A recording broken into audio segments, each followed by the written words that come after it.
Bonjour à toutes et à tous, bienvenue dans cette visioconférence de presse organisée par Lyxor Asset Management et que je vais avoir le plaisir d'animer. Je me présente, je m'appelle Olivier Provost, je suis directeur associé de l'agence Rumeur Publique qui accompagne Lyxor et je suis ancien rédacteur en chef de La Tribune. Cette conférence de presse a un thème très général et tout à fait central dans l'actualité. Elle consiste à se poser la question, quel scénario économique pour un monde post-Covid. Alors une fois qu'on a posé cette question, des tas de questions viennent tout de suite. Reprise par reprise, croissance par croissance, poursuite de cette belle embellie sur les marchés ou au contraire rechute. Ces questions centrales, in fine, consistent à se poser une interrogation. Est-ce qu'on est plutôt dans un mode espoir ou est-ce qu'on est plutôt dans un mode inquiétude et comment construire un portefeuille dans ces conditions-là. C'est pour cela qu'on a tenu à faire un petit focus sur ce fameux prix de la peur, le fameux fear factor, pour se poser la question aujourd'hui comment les marchés le price-t-ils et comment le prendre en compte dans les travaux qui soient macro ou microéconomiques. Alors pour nous accompagner et pour répondre à ces questions absolument centrales, nous aurons le plaisir d'avoir avec nous Jeanne Asseraf-Bitton qui est la responsable mondiale de la recherche marché de Lyxor Asset Management et que j'aperçois. Bonjour Jeanne. Bonjour Olivier. Nous aurons le plaisir d'avoir avec nous Florence Barjou qui est la responsable adjointe des investissements chez Lyxor Asset Management, que je ne vois pas encore à l'image, mais ça ne saurait tarder. Et puis nous aurons avec nous Philippe Ferreira qui est stratégiste senior cross asset chez Lyxor Asset Management. Bonjour Philippe. Il faut que Philippe ouvre son micro, les joies de ce nouveau technologie digitale. Et voilà, Philippe est avec nous, c'est parfait. Parfait. Écoutez, en attendant que Florence nous rejoigne à l'image, mais je pense qu'elle nous entend, on va commencer tout de suite par vous, Jeanne. Jeanne Asseraf-Bitton, responsable mondiale de la recherche marché de Lyxor Asset Management. Alors Jeanne, dressez-nous un peu ce tableau de la situation dans laquelle nous nous trouvons aujourd'hui. Écoutez, je vais essayer, Olivier.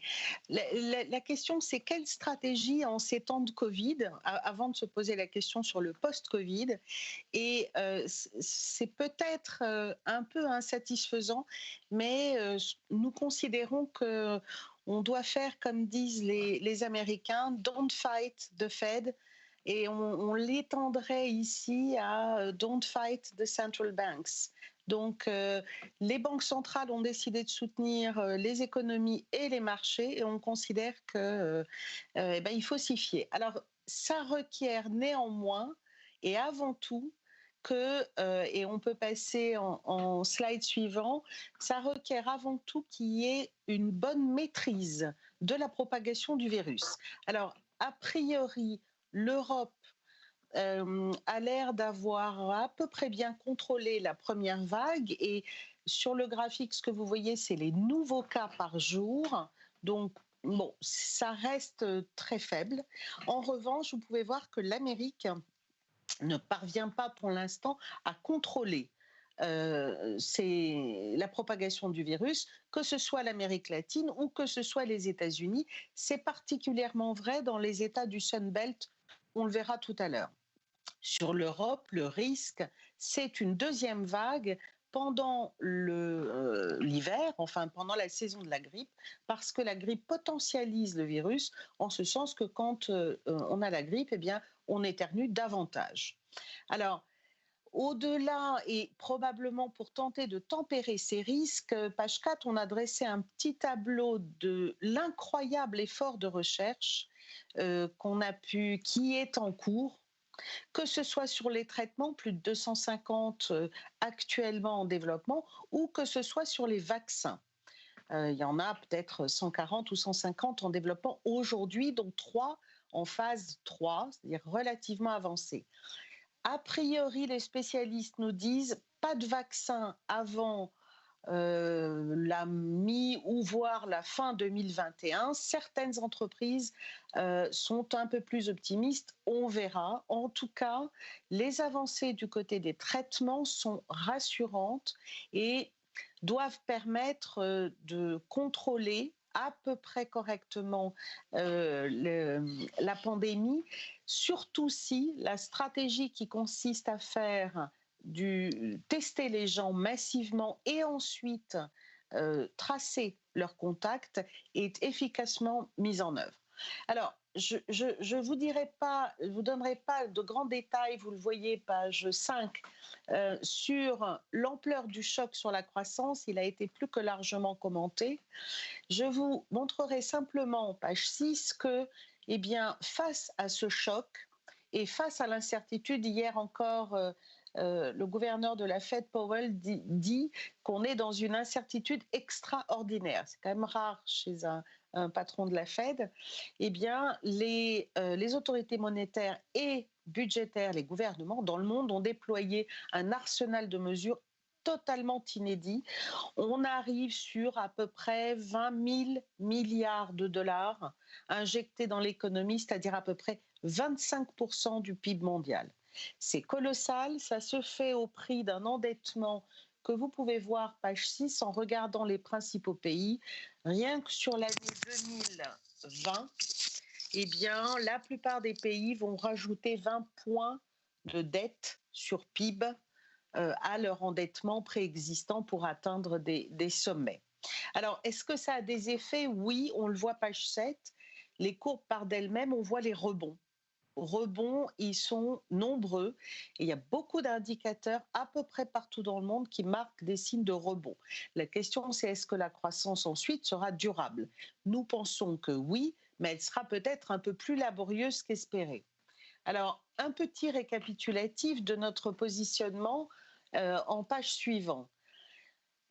Alors, on se retrouve devant un scénario où la propagation, la pandémie est plus ou moins contrôlée selon les régions.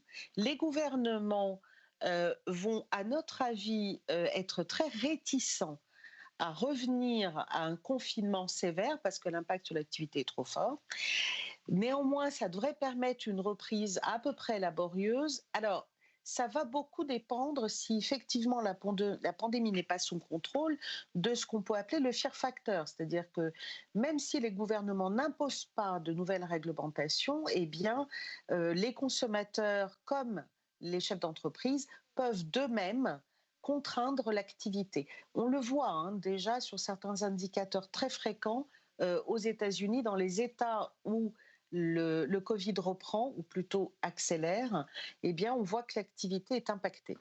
Alors, cela étant dit, on est avant tout dans un environnement radicalement incertain et où les valorisations sont devenues très riches, on va le voir à peu près sur tous les actifs risqués. Donc, pas de place, entre guillemets, pour la moindre déception, mais les banquiers centraux sont devenus des acheteurs en dernier recours, et donc on considère qu'il faut rester investi sur les marchés, mais pas forcément agressivement, en recherchant avant tout des calls relatifs et tactiques.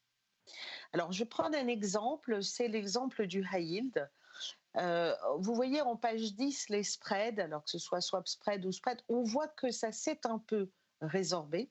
Donc les spreads se sont comprimés, mais qu'il reste encore une certaine marge de manœuvre.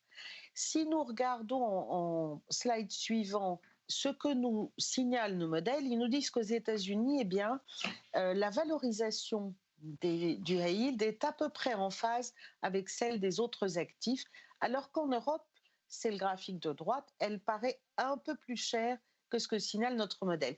C'est modeste, néanmoins, on doit aussi remarquer sur la page suivante que même si les actifs, le high yield américain paraît à peu près en phase en termes de valorisation par rapport aux autres actifs américains, il est cher. Ce que nous indique le graphe page 12, c'est, si vous regardez, on calcule en fait un taux de défaut implicite dans le spread.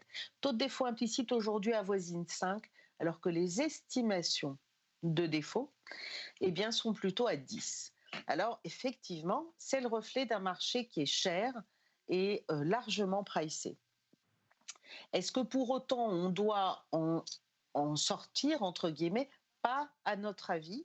Et on a une toute petite préférence, je dis bien toute petite, et elle est susceptible de s'inverser à tout moment pour le high yield US contre le high yield américain, parce que les estimations de défaut sur les États-Unis sont en gros le double de celles qu'on voit sur l'Europe. Donc à ce titre, eh bien, on pense qu'elles sont peut-être un peu optimistes, surtout au regard de ce que la Fed déploie.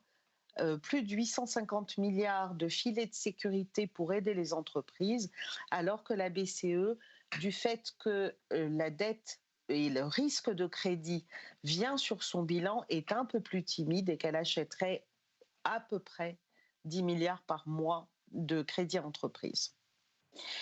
Alors maintenant, zoomons un tout petit peu sur les États-Unis avec en page 15 juste un petit snapshot sur l'évolution du Covid dans les États du Sun Belt. Donc dans les États du Sud-Ouest, vous voyez que ici, à nouveau, ce sont les nouveaux cas par jour. Ça n'est pas un graphe cumulatif, hein. Envolée du Covid, et certains des États qui connaissent cette envolée du Covid n'ont pas l'infrastructure nécessaire aujourd'hui pour faire les tests à grande échelle et le traçage des contacts comme il faudrait. Donc ça, c'est vraiment un enjeu de taille qui peut impacter l'activité aux États-Unis. À aujourd'hui, nous prévoyons, comme on le disait, que l'activité se poursuit, la recovery se poursuit, et vous voyez, page 16, notre estimation sur les ventes du S&P 500 nous donne peut-être, ou nous signale peut-être un peu d'optimisme sur les estimations faites par les analystes sur les titres, les 500 titres en l'occurrence, qui sont agrégés ici pour donner la courbe bleue. Mais bon, c'est un peu optimiste à notre avis, puisqu'ils espèrent bien que les ventes vont accélérer à plus de 8%, alors que nous, c'est plutôt en dessous de 6%. Le plus important, c'est certainement ce qui se passe au niveau des BPA, et vous le voyez, page 17. Ce qui nous intéresse ici, c'est davantage ce qui va se passer pour 2021. Au fond, 2020, ce sont les BPA, presque, je dirais, les BPA de l'incertitude. Ça pourrait être 118 ou 130. Au fond, on ne sait pas le pricer. En revanche, on sait réfléchir à ce qui pourrait se passer en 2021 si l'activité ou si la situation se normalise un peu.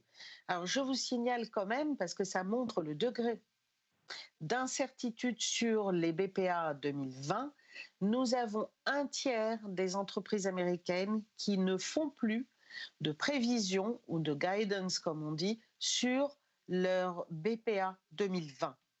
Alors 2021, un enjeu, c'est en page suivante les élections américaines. Ce profil, selon les sites Predictit et aussi pas mal de sondages, pourrait se profiler, il faut être prudent parce que ce sont des choses qui peuvent se retourner très vite, pourrait se profiler une vague démocrate.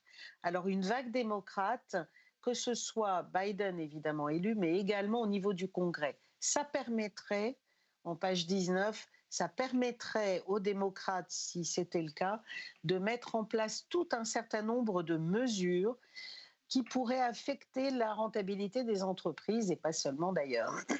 Je vous montre sur ce graphique, page 19, le salaire minimum fédéral aujourd'hui est à 7, la moyenne des États, des 50 États, est à 9 et quelques, et c'est une des choses les plus importantes du programme, c'est de passer ce salaire minimum à 15.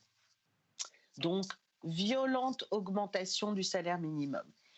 À ce risque sur la profitabilité des entreprises s'ajoute, en page 20, la forte concentration du S&P 500. Alors, l'ensemble ne nous empêche pas de vouloir rester investis pour la raison qu'on a évoquée au début. Eh bien, nous considérons que la Fed joue son rôle de soutien à l'économie. Un mot sur l'euro-dollar pour dire que nous ne considérons pas, compte tenu des positions spéculatives actuelles, que c'est le moment de se remettre sur l'euro. Alors, je vais prendre les quelques dernières minutes sur l'Europe pour donner un vrai signe positif. Les attentes sur l'Europe sont tellement négatives que nous pensons qu'il y a un potentiel de surprise à la hausse en termes économiques, mais en plus, et c'est très important, page 25, la proposition de la Commission européenne, elle va certainement prendre du temps à être votée, mise en œuvre, etc. Si elle devait l'être, c'est un précédent considérable puisqu'il s'agit de la mutualisation de dettes en Europe et elle pourrait attirer les investisseurs étrangers qui ont fui les actifs européens à nouveau vers les actifs européens. Alors, il y a un bémol, on va dire, c'est l'impact de la crise sur les dividendes qui pourrait être durable. C'est en tout cas ce que suggèrent les futurs sur dividendes, comme vous le voyez, page 26, avec, eh bien, jusqu'en 2025-2026, près de 10% de dividendes en moins que ce qui était escompté avant la crise. Les entreprises pourraient effectivement vouloir allouer leur cash flow de façon un peu différente et en grande partie pour rembourser la dette.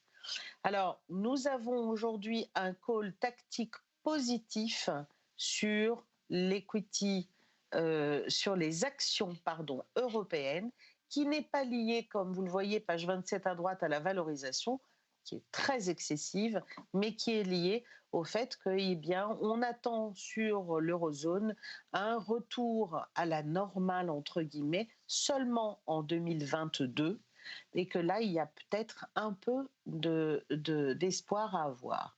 Sur les taux, et je conclurai sur le sujet, sur les taux d'État, ce qui nous guide, c'est les achats de la BCE. Aujourd'hui, elle utilise sa flexibilité de façon très importante et elle rend les émissions nettes de dette allemande positives, nettes des achats de la BCE positives, donc elle achète moins. Alors que sur les pays périphériques, Espagne, Portugal, Italie, eh bien, elle achète davantage que ce qui est émis par les États respectifs. D'où nos positions à moyen terme, position négative sur le Bund et position neutre sur la périphérie. Je conclus là. Merci beaucoup, Jeanne. Très clair, comme d'habitude. Merci. Merci. Je crois que grâce à vous, on a mieux compris ce que vous nous disiez tout à l'heure sur ce fameux prix de la peur, ce fear factor. Mais on a aussi vu à travers certaines pistes que vous avez évoquées qu'il y a des opportunités dans cette situation indécise. Et c'est de cela dont on va parler maintenant avec Florence Barjou. Florence, je le rappelle, vous êtes responsable adjointe des investissements chez Lyxor Asset Management. Et donc, je vais vous poser une question très très simple. C'est du coup, compte tenu de ce tableau dressé par Jeanne, quelle stratégie d'investissement faut-il adopter? Juste avant de vous laisser commencer, je rappelle encore une fois à tous les journalistes connectés qu'il y a un espace chat sur la chaîne YouTube que vous êtes en train de regarder, qui est à droite sur votre écran. N'hésitez pas à poser vos questions. Elles seront posées à la fin à nos trois speakers une fois terminées leurs interventions. Donc Florence, je vous relance avec cette question. Compte tenu du tableau dressé par Jeanne, quelle stratégie d'investissement adopter? Oui, bonjour Olivier, bonjour à tous. Alors je vais effectivement prendre le relais afin de vous présenter le positionnement qui est implémenté aujourd'hui dans nos fonds de gestion diversifiés. Mais je voudrais aussi saisir l'occasion d'aller un petit peu plus loin et de réfléchir avec vous à nos outils de construction de portefeuille. Tout simplement parce que le choc majeur que nous venons de traverser nous a évidemment fait prendre un peu de recul sur ces mêmes outils et nous avons d'ores et déjà tiré certains enseignements de cette crise. Donc sur la slide, si on commence justement par le positionnement sur la slide 36, donc positionnement dans nos fonds de gestion active, nous sommes aujourd'hui en cohérence avec ce qui a été dit par Jeanne, nous sommes acheteurs sur les actions, nous sommes acheteurs sur le crédit entreprise et nous sommes vendeurs sur les obligations d'État. Donc ça, c'est un scénario qui est relativement constructif pour deux raisons majeures. La première, ce sont les interventions massives des autorités monétaires et des États. Donc du côté des banques centrales, Jeanne l'a dit, on a des bilans qui ont explosé, donc quasiment 25% du PIB en Europe, un peu plus aux États-Unis, quasiment 80% au Japon. Et puis surtout des banques centrales qui non seulement ont ajouté des liquidités, mais qui ont encore davantage accru le caractère non conventionnel de leurs interventions en se portant sur des classes d'actifs qui sont nouvelles pour elles. Donc typiquement le soutien au Fonds monétaire aux États-Unis ou les achats de dette corporate, y compris sur le segment yield par les banques centrales. Donc beaucoup de liquidités, beaucoup de dépenses publiques. Et donc tout ça, évidemment, nous laisse espérer que ces dépenses massives et ces liquidités massives vont venir stabiliser à minima la croissance. Donc ça, c'est le premier point. Le deuxième point qui est important pour nous, c'est la macro, les données économiques qui, en fait, à court terme, rebondissent de manière relativement rassurante. Et en tout cas, ce qu'on voit, c'est que les statistiques économiques qui sortent, effectivement, elles sont plus fermes que ce qui est attendu par le consensus des économistes. On le voit bien sur le graphique qui est sur la slide 36, qui vous donne l'indicateur de surprise économique qui est publié par Citigroup. On a un profil où effectivement l'économie s'est effondrée, ce qui correspondait à la phase d'arrêt de l'économie. Et ensuite, on a des données économiques qui surprennent de manière significative à la hausse. Et quand je dis significative, vous voyez en fait sur la partie basse du graphique, vous avez la variation à 1 mois de cet indicateur. Vous pouvez comparer ce niveau aujourd'hui avec ce qu'on avait en 2009 au sortir de la grande crise financière. On a de facto des statistiques qui sortent et qui surprennent de manière très positive un consensus d'économistes. Donc ça, c'est relativement constructif pour notre scénario, mais il n'en reste pas moins, comme vous le voyez, que nous restons acheteurs de protection aujourd'hui. Parce que si on regarde ce graphique, effectivement, à court terme, ça laisserait présager une reprise en V, mais en revanche, ça ne préjuge absolument pas de ce qui va se passer à plus long terme. Et c'est vrai que là, je pense qu'il ne faut pas crier victoire trop tôt, puisqu'il y aura certainement, en tout cas à notre sens, un impact structurel de la crise, ne serait-ce que sur le marché du travail, notamment en Europe. Mais ce qu'on regarde aussi, évidemment, et ce qui peut être un peu inquiétant, c'est la hausse significative de l'endettement, qu'il s'agisse de l'endettement public, évidemment, mais aussi de l'endettement privé, avec une explosion de la dette et donc des structures bilancielles qui sont à surveiller de près. Donc il reste des risques à long terme, et si je devais résumer notre positionnement, je dirais que nous avons une vision qui est constructive mais non agressive, et qu'il est essentiel aujourd'hui encore de maintenir des protections dans les portefeuilles. Donc voilà pour le positionnement. En ce qui concerne le dimensionnement des positions, qui est évidemment la question qu'on se pose en tant qu'allocataire.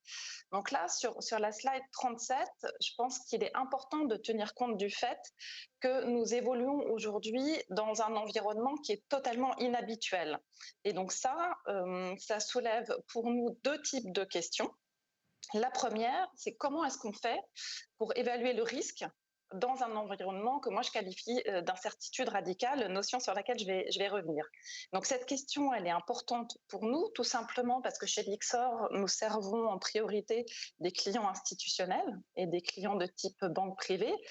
Et ces clients-là ont un objectif clair de préservation du capital.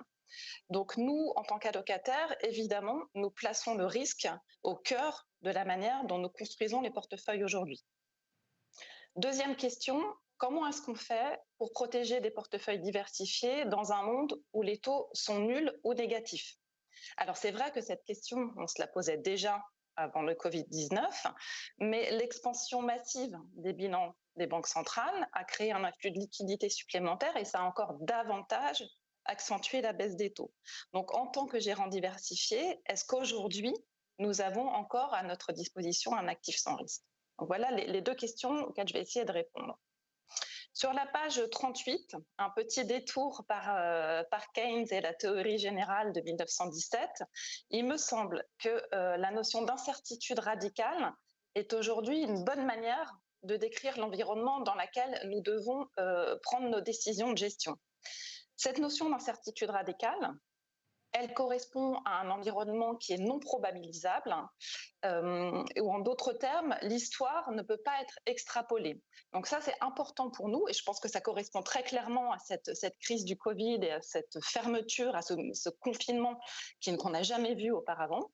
Donc c'est important pour nous parce que usuellement, dans nos techniques de gestion et dans nos modèles de prévision, évidemment, on se base entre autres sur des propriétés récurrentes des séries statistiques qu'on analyse, qu'il s'agisse des données économiques ou qu'il s'agisse de données de marché.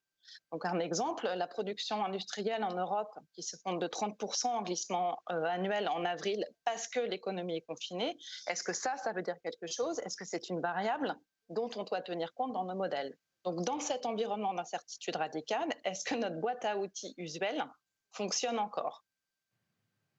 Sur le slide 39, peut-être pour vous expliquer déjà pourquoi on se pose ce genre de questions, Chez Lyxor, nous avons la conviction forte qu'il faut être capable de panacher les différents styles de gestion.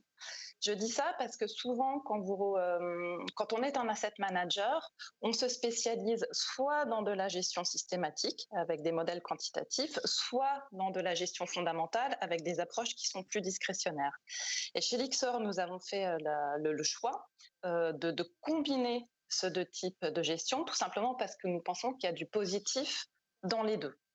Et donc aujourd'hui, évidemment, nous regardons nos processus et la question qu'on se pose, c'est quel arbitrage il faut qu'on ait entre nos outils systématiques et entre nos outils fondamentaux, quand on sait que justement les outils quantitatifs ont plutôt tendance à regarder dans le rétroviseur.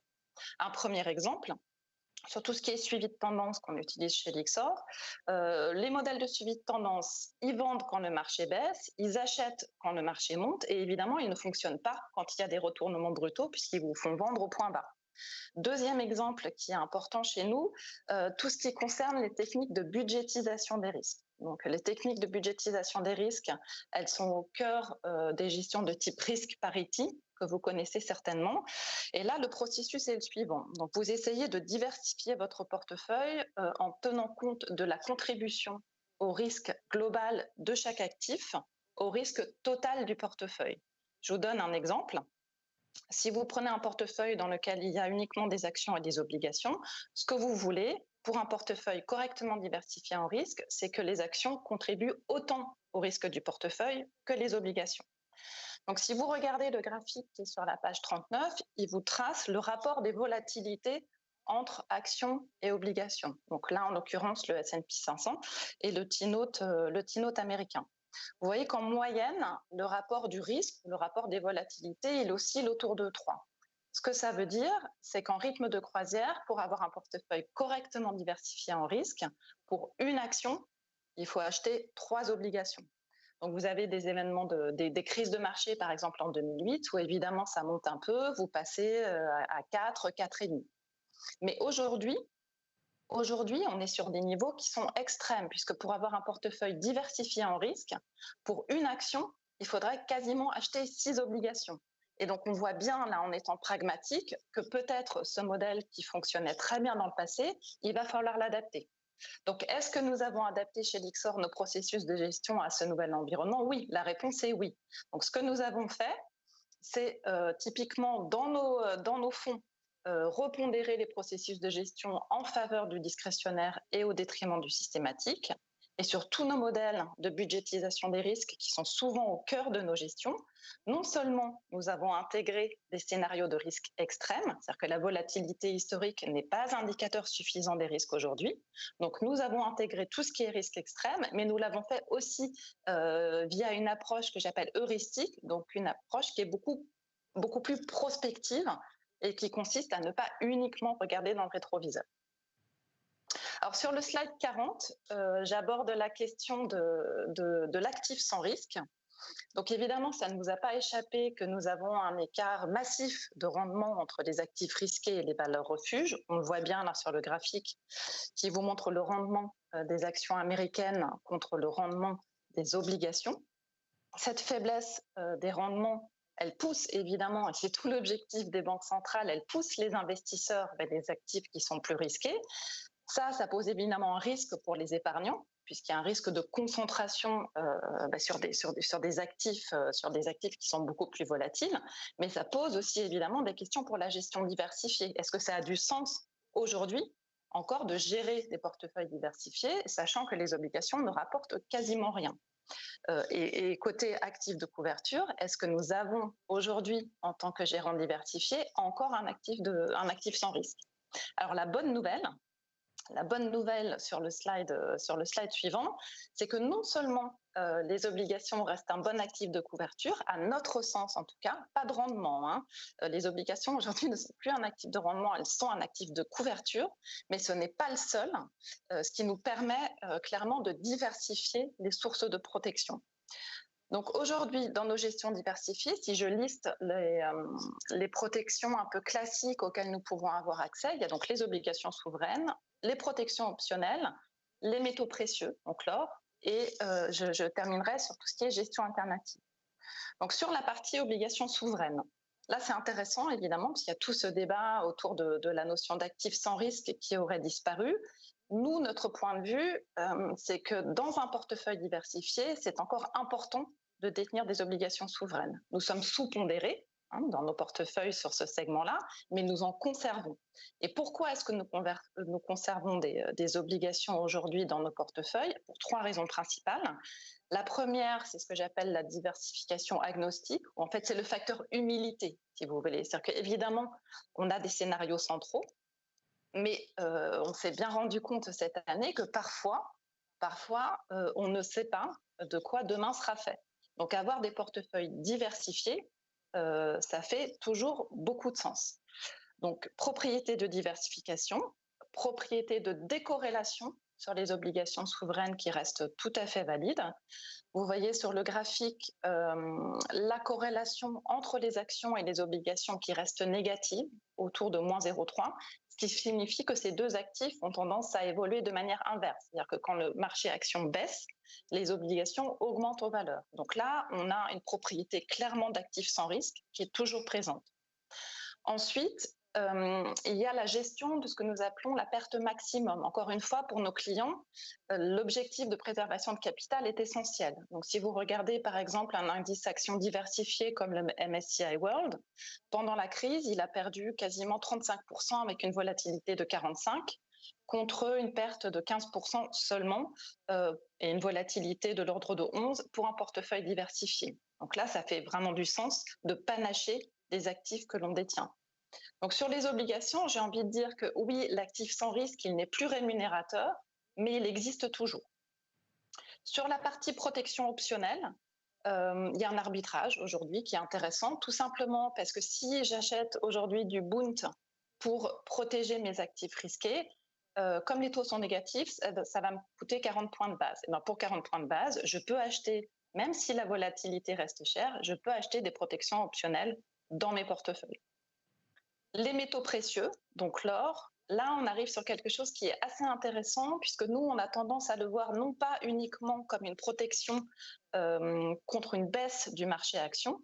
D'ailleurs, si vous regardez sur le graphique, vous voyez pour le coup qu'aujourd'hui la corrélation entre l'or et les actions est positive, ce qui signifie que les 2 actifs évoluent dans le même sens. Donc acheter de l'or aujourd'hui, ça ne vous protège pas forcément contre une baisse du marché action. Par contre, dans un environnement où les bilans des banques centrales explosent, où les taux réels sont potentiellement de plus en plus négatifs et où on a cette espèce de perte de valeur un peu globale de la monnaie, l'or offre ce que moi j'appelle une protection qui est globale. Donc 3 protections traditionnelles, obligations souveraines, protection optionnelle, métaux précieux. La gestion alternative, pour terminer, que je mets un peu à part puisque on ne la voit pas dans nos portefeuilles de multigestion diversifiée comme une protection réellement, mais en tout cas dans un environnement de taux très faible, elle permet quand même d'offrir du portage non directionnel et ça reste clairement quelque chose d'intéressant.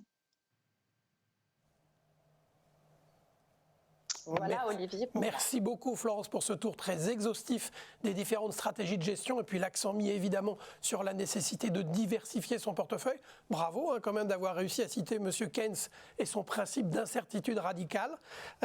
Et bien pour maintenant faire un focus, vous aviez évoqué dans vos derniers mots la gestion alternative, un focus à un moment sur quels actifs alternatifs miser pour se prémunir face aux risques de marché. On va se tourner maintenant vers Philippe Ferreira. Philippe Ferreira, je le rappelle, il est stratégiste senior cross asset.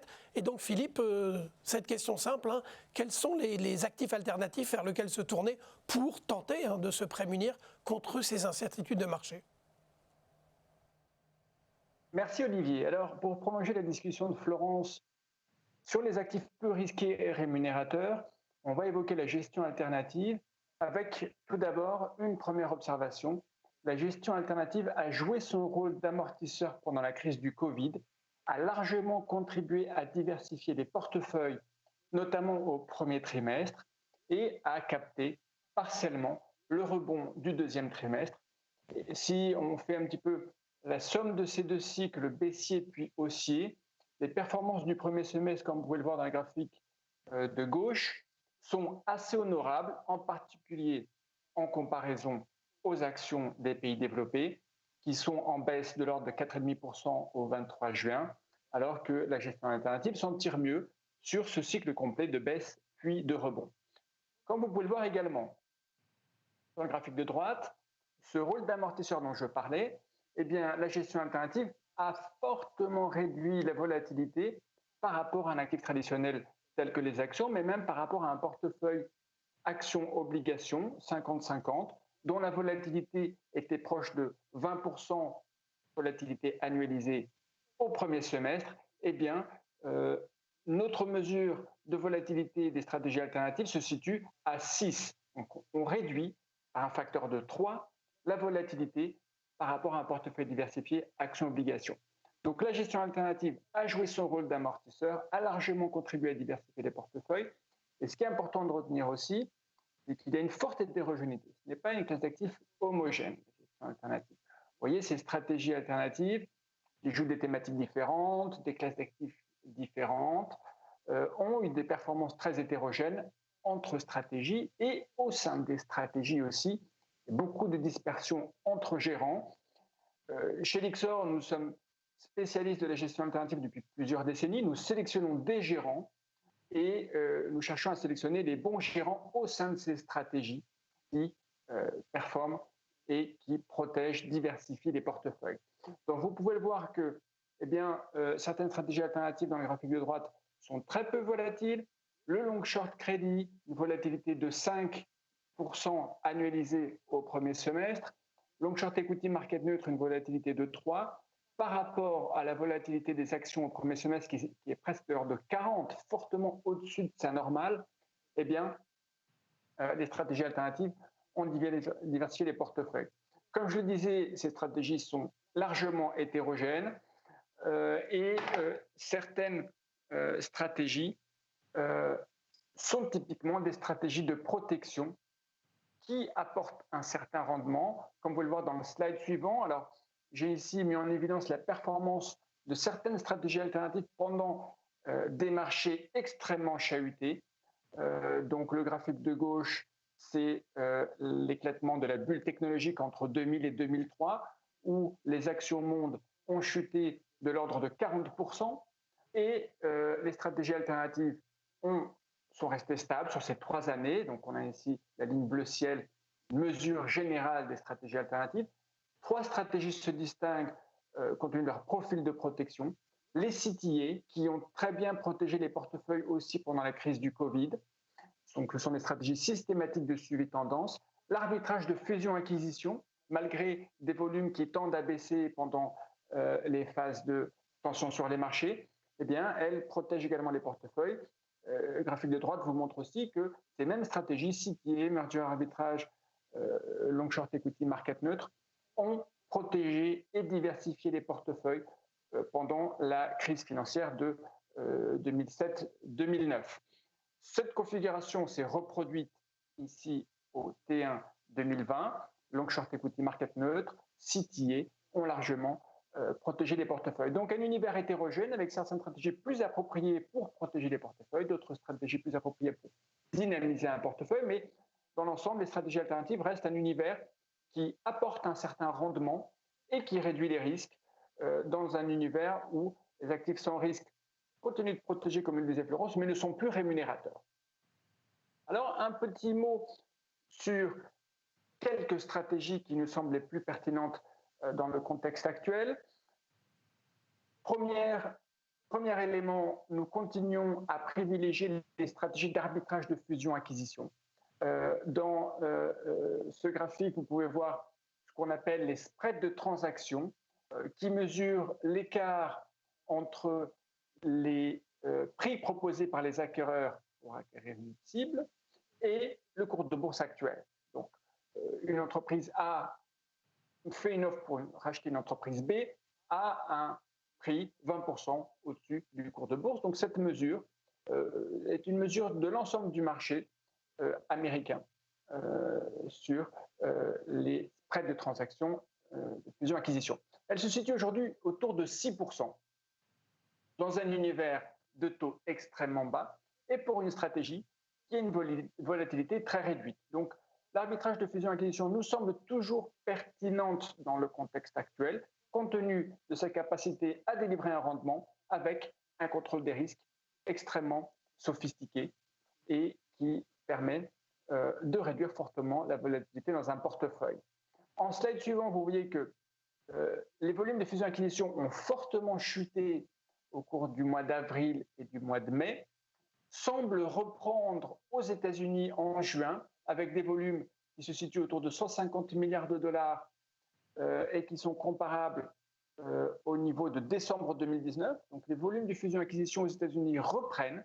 Ce n'est pas le cas encore en Europe, mais en tout cas, les opportunités pour les gérants d'arbitrage de fusion-acquisition reviennent sur le devant de la scène, surtout côté américain. Donc cette stratégie d'arbitrage fusion-acquisition nous semble extrêmement pertinente dans le contexte actuel d'incertitude élevée et dans un contexte où les actifs sans risque ne sont plus rémunérateurs. Deuxième ensemble de stratégies qui nous semblent intéressantes pour cette recherche de rendement avec maîtrise des risques, le long short crédit, qui, comme je le disais au début, s'est très bien comporté pendant le premier semestre 2020, aussi bien en termes de performance relative qu'en termes de volatilité. Et le long short crédit est une stratégie qui investit dans le crédit à haut rendement dans la plupart des cas, mais qui est beaucoup moins volatile que la classe d'actifs sous-jacente. Donc, on va chercher du rendement à travers l'accès au crédit à yield, tout en réduisant la volatilité de la classe d'actifs sous-jacente. Donc, si on fait un rapport performance sur volatilité sur les 10 dernières années, eh bien, les stratégies long short crédit sont optimales, plus optimales que la classe d'actifs sous-jacente, et nous semblent extrêmement pertinentes dans le contexte actuel où les taux sans risque sont extrêmement faibles. Une autre stratégie qui nous semble pertinente dans le contexte actuel, ce sont les stratégies global macro focalisées sur les pays émergents. Alors, les pays émergents sont un univers très hétérogène. Certains ont bénéficié du rebond des cours du pétrole au deuxième trimestre, mais quelques émetteurs tels que l'Argentine ou le Liban sont aujourd'hui dans une situation de défaut. Et ces gérants global macro émergents qui font de l'arbitrage entre émetteurs et entre devises également sont face à un univers où il y a plus de dispersion entre émetteurs et donc des sources de génération d'alpha pour eux qu'ils ont plutôt bien exploité au cours du premier semestre, puisque leur performance a été honorable et leur volatilité aussi beaucoup plus faible qu'un indice sous-jacent de dette émergente. Donc, troisième stratégie pertinente pour la recherche de rendement et la maîtrise du risque, les gérants global macro émergents qui ont délivré de très bonnes performances sur les trimestres récents. Enfin, une stratégie qui nous semble moins appropriée aujourd'hui, c'est le long short equity market neutre, malgré ses caractéristiques défensives, dans un contexte où on veut aussi saisir des opportunités comme l'évoquait Jeanne. Donc short equity market neutre nous semble moins approprié, c'est une stratégie très défensive qui n'a pas de sensibilité directionnelle au marché, mais qui est très peu volatile. C'est purement une stratégie de protection et défensive qui nous semble moins appropriée dans le contexte actuel et qui est par ailleurs sensible aux rotations sectorielles qu'on a pu connaître au cours des dernières semaines, où certains secteurs qui avaient souffert par le passé rebondissent plus récemment, tels que l'automobile ou les valeurs financières. Les gérants market neutres ont un biais systématique de suivi de tendance également, donc sensible au facteur momentum. Ce sont des outils, comme l'évoquait Florence tout à l'heure, qui nous semblent moins appropriés dans le contexte actuel et qui, lorsque les marchés connaissent des inversions de tendance, génèrent des difficultés pour ce type de stratégie, dans la plupart des cas quantitatives. Donc, nous sommes sous-pondérés sur le long short equity market neutre et nous sommes surpondérés, comme je le disais, sur l'arbitrage de fusion-acquisition, sur le long short crédit, sur les gérants global macro émergents. Voilà pour les grands messages, le facteur amortisseur et la capacité à délivrer un rendement avec une maîtrise des risques. Merci beaucoup Philippe pour ce focus très instructif sur les solutions que peut apporter la gestion alternative. Jeanne, c'est pas facile avec toutes ces informations, ces très nombreux slides et qui étaient nécessaires, que nous avons partagés depuis maintenant 45 minutes, de conclure en quelques phrases, mais je vais quand même vous demander cet exercice toujours un petit peu délicat. Comment, en résumé, en quelques formules, ce qu'on vient de se dire aujourd'hui, votre vision, faites-nous partager votre vision en quelques phrases de ce paysage très incertain dans lequel nous nous situons aujourd'hui. Écoutez, moi, j'ai envie de retenir 10 messages clés de ce qui a été dit. Le premier, c'est Don't fight central banks. Désolé, il est en anglais. Le deuxième, c'est il faut rester investi sur les actifs risqués. Les corrections seront des opportunités d'achat si, bien sûr, et ça c'est important, si la propagation du Covid reste sous contrôle. Les déterminants sur les mois à venir seront d'un côté les élections américaines, de l'autre côté la mutualisation possible de la dette en Europe. En termes de gestion, un message clé, gardez le cap, mais ajustez la voilure. Et puis, surtout, autre message clé, pas de dogmatisme. Nous repensons les modèles d'hier. Et autre élément très important en termes de gestion et surtout de construction du portefeuille, oui, il y a encore des actifs de couverture sans risque décorrélants. Et à cet égard, eh bien, l'alternatif a bien joué son rôle d'amortisseur. Il permet de diviser la volatilité d'un portefeuille équilibré actions-obligations par presque 3. Néanmoins, attention, l'alternative, c'est un univers extrêmement hétérogène et dans lequel il faut savoir être sélectif. Et puis, eh bien, justement, dans l'alternative, il y a des stratégies qui se distinguent à la fois pour leur capacité à délivrer du rendement, mais avec une bonne maîtrise des risques. Et à cet égard, on pense à l'arbitrage de fusion-acquisition. Voilà quelques messages clés que je voulais garder en mémoire ou partager avec vous. Merci beaucoup Jeanne, c'était l'exercice, c'était pas facile et vous en êtes sorti brillamment comme d'habitude. On va prendre une première question, on va prendre encore quelques minutes là ensemble pour répondre aux questions qui sont arrivées. Alors on a une première question qui est arrivée de Romain Dion du Revenu, qui est une question évidemment très intéressante concernant la Chine. La question est simple, quelles sont vos anticipations sur la Chine et évidemment votre vision sur la parité dollar-yuan?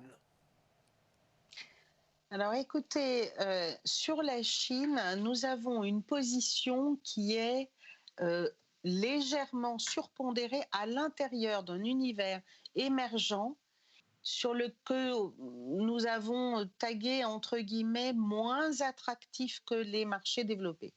Les émergents, c'est à l'instar de ce qu'on vient de dire sur l'alternative, c'est un monde très hétérogène et il y a des pays qui sont en meilleur contrôle à la fois de l'épidémie, qui sont déjà en reprise, et c'est bien le cas de la Chine, mais qui gardent certaines vulnérabilités. Donc si l'univers global des pays émergents, pour nous, à l'univers doit être préféré eh bien, les pays développés, à l'intérieur de cet univers, nous favorisons la Chine, parce que nous estimons justement bonne maîtrise du Covid, bonne reprise économique. Le yuan, c'est toujours, entre guillemets, le pendant des tensions commerciales qu'on est susceptible de voir ou de revoir vis-à-vis des États-Unis. Et à cet égard, la perspective des élections pourrait raviver effectivement ces tensions parce que le président sortant peut avoir besoin de regagner du terrain. C'est un des moyens de le faire. Maintenant, les élections elles-mêmes, et nous pensons que s'il doit y avoir regain de tension, ce regain se fera avec une remontée des tarifs sur les tarifs déjà existants. Pas de nouvelles catégories de biens qui seraient taxées. Donc, la réponse sur le yuan est une réponse qui à chaque fois est venue lorsqu'il y avait de fortes attaques entre guillemets, ou un fort protectionnisme du côté américain. Il y a eu une réponse par le yuan. Nous ne pensons pas que que ce sera le cas dans le peu de temps qui reste avant les élections américaines.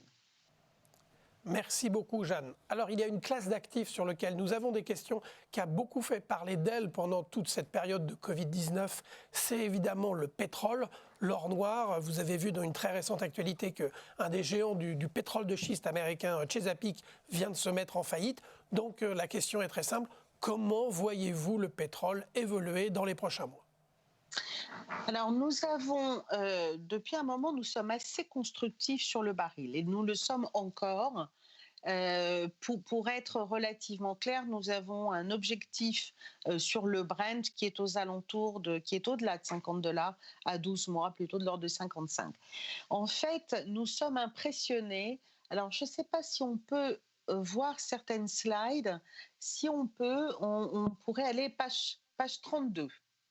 Voilà, et sur ce slide, ça nous impressionne, c'est l'extrême réactivité des producteurs qui ont ajusté leur production d'une façon totalement inédite. Enfin, c'est le mot qu'on utilise beaucoup dans cette crise, puisque vous voyez que les États-Unis ont réduit leur production de 2 millions de barils jour en un temps record, et pour ce qui est de l'Arabie Saoudite, c'est même davantage. Alors, la Russie, la donnée est en retard, donc je pense qu'il y a eu aussi une baisse très marquée. Or, c'est très important, on n'est pas aujourd'hui acheteur parce qu'on considère que le mouvement a été très rapide, et qu'on craint que la discipline des producteurs soit un petit peu entamée parce qu'ils voient que le cours a suffisamment remonté. En revanche, on considère que, scénario central, ils vont continuer d'avoir une assez bonne discipline en termes de réduction de la production qui n'est pas terminée à ce jour. Et au final, avec un scénario de reprise, on va dire même laborieux, mais un scénario de reprise comme on l'anticipe, l'excès de stockage devrait être résorbé courant du quatrième trimestre.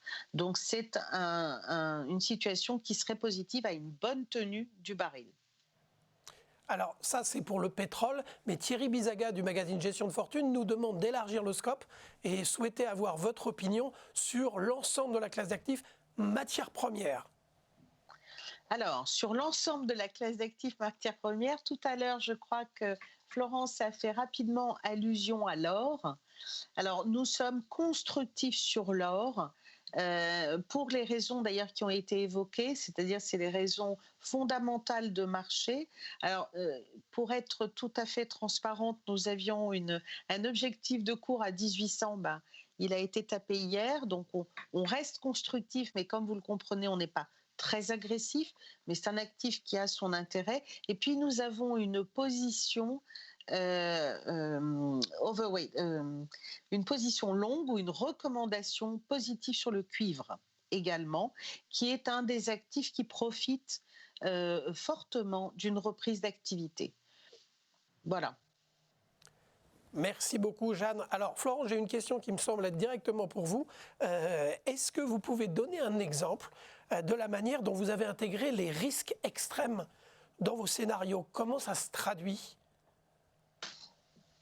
Oui, alors tout à fait. La manière dont on intègre les risques extrêmes dans nos portefeuilles aujourd'hui, vous avez plusieurs manières de faire. Donc, on va rentrer dans des discussions qui sont peut-être un peu techniques. Qu'est-ce que le risque veut dire pour nous dans nos constructions systématiques? Le risque, c'est d'abord la volatilité, premier point.